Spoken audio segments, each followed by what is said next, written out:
Bismillahirrahmanirrahim. Terima kasih Datuk Yang Ketua kerana memberi peluang pada petang ini untuk saya turut sama-sama mengambil bahagian dalam membicarakan tentang Rang Undang-Undang Pembekalan 2012. Saya seperti juga pokok sena ingin merakamkan rasa kekesalan kerana Auditor's Report yang kita tunggu-tunggu masih belum tiba, dan kita harap kerajaan ada jawapan kenapa laporan tersebut tidak sampai hingga ke hari ini. Dalam membicarakan tentang Rang Undang-Undang Pembekalan 2012 ini, saya yakin berapa penilaian harus dibuat. Yang pertama, adakah belanjawan itu membawa atau membantu rakyat dalam masa terdekat untuk mengharungi suasana ekonomi yang semakin terhimpit?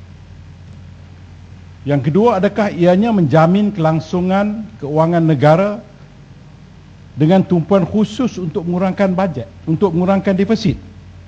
Maksudnya, sama ada tambah pendapatan ataupun kurangkan perbelanjaan ataupun kurangkan pembaziran. Yang ketiga, adakah belanjawan yang dibentangkan menambah nilai perbelanjaan negara agar peruntukan benar-benar sampai kepada rakyat dengan memerangi rasuah dan penyelewengan? Keempat, bolehkah kerajaan memperkasakan keupayaan ekonomi rakyat dalam jangka masa sederhana dan panjang melalui rekayasa latihan teknikal, vocational dan penggajian yang memartabatkan rakyat? Dan akhir sekali, bolehkah perbelanjaan yang dibentang itu mengukuhkan lagi arus reformasi politik yang menjadi prasyarat dan pendinding dari anasir-anasir yang mahu membolot kekayaan negara untuk mereka dan kaum kerabat mereka sahaja? Datuk Yang Pertua, saya ingin melontarkan beberapa fakta agar dengan fakta-fakta ini kita dapat membuka mata apa yang sedang terjadi. 40% rakyat Malaysia datang dari isi rumah yang pendapatannya kurang daripada 1,500 bulan. Dan 3/4 adalah terdiri dari kaum Melayu dan Bumiputera. Fakta seterusnya, mereka juga tergolong dalam kumpulan 40% rakyat terbawah yang cuma menikmati 50% kekayaan negara. Mereka teramai tetapi menikmati dan mengecap hanyalah 15% dari kekayaan negara. Sedangkan, Datuk Yang Pertua, 20% dari golongan terkaya di negara ini menguasai 50% kekayaan negara ini. Sebagai contoh, orang yang kaya dan raya. Maksud kaya ialah orang yang ada duit, maksud raya ialah orang yang membelanjakan duit sewenang-wenangnya. Ialah anak mantan Perdana Menteri, kuasai perkhidmatan petroleum yang kelima terbesar di dunia selepas penggabungan Kencana Petroleum dan Sapura Crash yang melibatkan 12 bilion ringgit. Anak mantan Perdana Menteri dengan partner dia, hari ini dia menjadi orang yang kelima terbesar di dunia. Dan kita harap banyak lagi lah orang-orang Melayu buka mata supaya sama-sama. Baik, tergolong dari yang kaya juga. Tadi yang pertama kan, yang kedua. Tergolong dari yang kaya juga seorang lagi anak mantan Perdana Menteri yang menguasai industri hiliran petroleum melalui konglomerat Sam Miguel yang membina kekayaan hasil dari perniagaan Arab. Kaya juga. Golongan miskin di negara ini yang terdiri dari 40% rakyat bertanya, kenapa harga barangan harian? Harga barangan harian maksud gula, kopi, beras, susu untuk bayi. Bertanya kenapa harga barangan harian melonjak naik lebih dari 50% sejak tahun 2005, sedangkan purata gaji kebanyakan dari mereka naik sekitar 2.6% sahaja. Orang Melayu dari golongan miskin dari kumpulan 40% ini juga bertanya, ke manakah hilangnya 25 bilion ringgit saham yang diperuntukkan untuk orang Melayu. Golongan miskin yang rata-rata terpaksa berkongsi 15% kekayaan negara ini lantas mahukan. Yang pertama, mereka bertanya, kenapa harus penjana bebas IPP terus-menerus disubsidikan? Tidak tercatat dalam belanjawan yang mereka subsidi untuk mereka akan dihapuskan.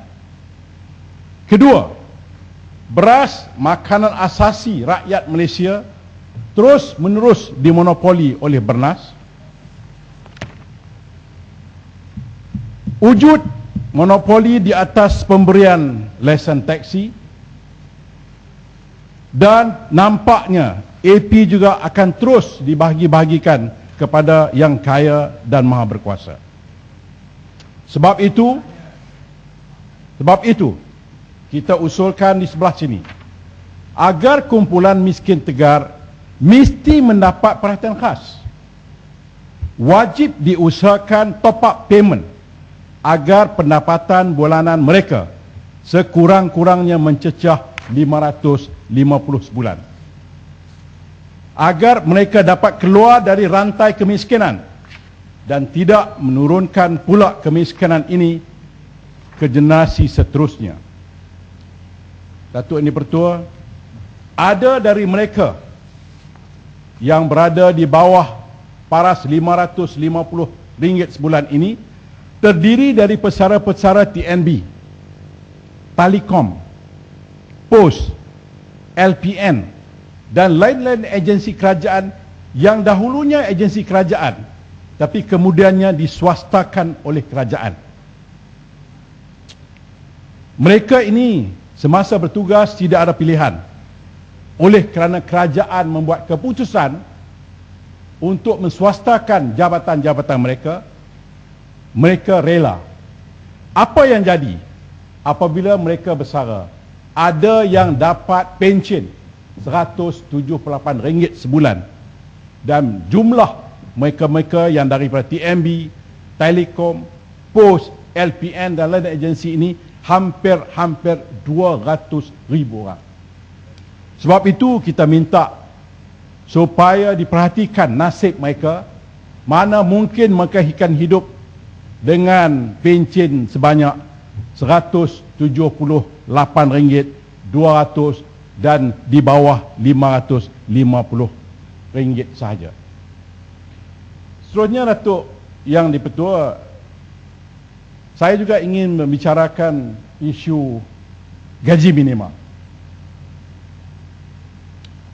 Angka menunjukkan bahawa 34% dari tenaga kerja di Malaysia masih di bawah kadar RM700 sebulan. Maknanya rata-rata rakyat Malaysia yang bekerja, 34% dari mereka adalah mereka yang mendapat gaji RM700 sebulan. Ini bermakna 1/3 dari tenaga kerja di Malaysia berada di bawah paras kemiskinan. Sebab itu, isu yang selalu dilaungkan oleh Kuala Langat dan teman-teman yang lain, isu gaji minima menjadi amat penting. Dengan adanya gaji minima, kita yakin pekerja boleh rancang hidupnya. Kalaulah wujud gaji minima, dia tahu bahawa dia boleh menjamin kehidupan keluarganya dengan lebih mantap. Dan dia juga akan yakin yang dia selamat di negara ini. Sebab itu, gaji minima ini sekaligus memberikan tekanan kepada majikan-majikan, Datuk Yang Pertua. Ada majikan-majikan yang merasakan untuk dia menjadi lebih efisien, dia harus memikirkan bagaimana caranya untuk cut cost manpower. Kawan belakang bangun ya. Terima kasih Datuk Dr. Speaker. Terima kasih Sungai Petani merujuk kepada gaji minimum yang diwujudkan satu majlis konsultasi gaji negara 2011 kepada penekanan yang dibuat daripada gaji minimum yang dicadangkan 1,100 oleh Pakatan Rakyat. Dengan pendapatan itu boleh menjamin mereka keluar daripada kelompok kemiskinan, miskin tegar RM720. Kemudian penurunan barang subsidi harga turun. Dan sekarang ini barang tak turun. Jadi dengan penurunan subsidi itu secara automatik barang harga turun, gaji naik, diseimbangkan pendapatan. Adakah ini boleh menjamin masyarakat dalam Malaysia tidak ada mereka yang tergolong sebagai rakyat miskin? Apa pandangan Sungai Petani? Terima kasih Kuala Langat. Harus ada humble living untuk hidup dalam keadaan yang munasabah di Malaysia ini. Harus ada satu angka yang diterima pakai oleh semua orang. Sebab itu kita cadangkan 1,100 ini adalah satu angka yang munasabah. Memandangkan kos penghidupan yang semakin hari semakin meningkat, kos perkhidmatan, kos pendidikan dan kos-kos lain. Kita rasakan bahawa 1,100 itu satu angka yang munasabah. Sebab itu kita cadangkan gaji minima harus diwujudkan dengan memberikan gaji minima dan memaksa majikan-majikan menerima ini. Majikan yang mau terus maju, majikan yang tertekan oleh kerana terpaksa bayar gaji minima, dia juga akan memikirkan bagaimanakah menjadi kreatif dan inovatif. Dia akan berfikir bagaimanakah employ machine. Dia akan memikirkan bagaimana boleh digunakan kaedah-kaedah baru. Proses pemikiran kreativiti dan inovasi ini akan akhirnya menjadikan syarikat-syarikat kita lebih kompetitif. Akhirnya, dia tidak lagi bergantung kepada buruh. Dengan ini, dia akan keluar daripada taraf yang ada sekarang, yang terlalu bergantung kepada buruh kasar dan buruh murahan, kepada satu tahap menggunakan mesin yang lebih efektif. Dan apabila dia menggunakan mesin ataupun kaedah-kaedah lain, pekerja-pekerja di kelangnya juga akan mendapat manfaat. Sebab itu dengan membenarkan majikan tidak menerima gaji minima, apa yang akan berlaku di negara kita? Apatah lagi kita baru-baru ini pun Parlimen telah luluskan undang-undang yang membenarkan kontraktor buruh pula sekarang. Apa yang akan berlaku? Pengusaha-pengusaha, majikan-majikan akan memikirkan siapakah yang patut dia gajikan agar kos membayar labor ini menjadi paling murah. Tentu dia ambil orang luar. Dia akan ambil rakyat asing. Dia akan ambil kadang-kadang orang yang tak ada permit pun. Kerana dia cuba cut cost dia. Apa kita jangka dia akan ambil rakyat tempatan? Tidak. Sebagai majikan, sebagai pengusaha, tentulah dia akan profit motivated. Dia akan melihat bagaimanakah dia akan membuat profit, keuntungan semaksimanya. Sebab itu apabila tidak ada penetapan gaji minima, dia akan exploit pekerja-pekerja. Silakan balik pula. Sungai Petani, saya mohon penjelasan sebab saya sehingga hari ini saya tak faham, sebab saya tengok komitmen kerajaan bila pasal isu gaji minima ni macam-macam alasan. Macam tu tak boleh, ini tak boleh, takut majikan tak ada tarikan, pelabur tak datang. Tapi saya tengok dari segi fakta lain, dari segi tarikan pelabur pun kita dah teruk dah. Gaji minima ni jiran kita semua buat. Susah tak susah orang kampung? Susah. Ni tak susah, susah. Tapi bila nak buat dalam dewan tak boleh. Buat dulu malih rundingan. Saya pun itu saya rasa. Itu semua yang tu setuju tak boleh. Tapi orang kampung susah. Itu saya mohon penjelasan sikit. Yang Muhammad nak jawab tu minggu hadapan lah jawab. buat penyelidikan panjang-panjang semua. Buat jawapan.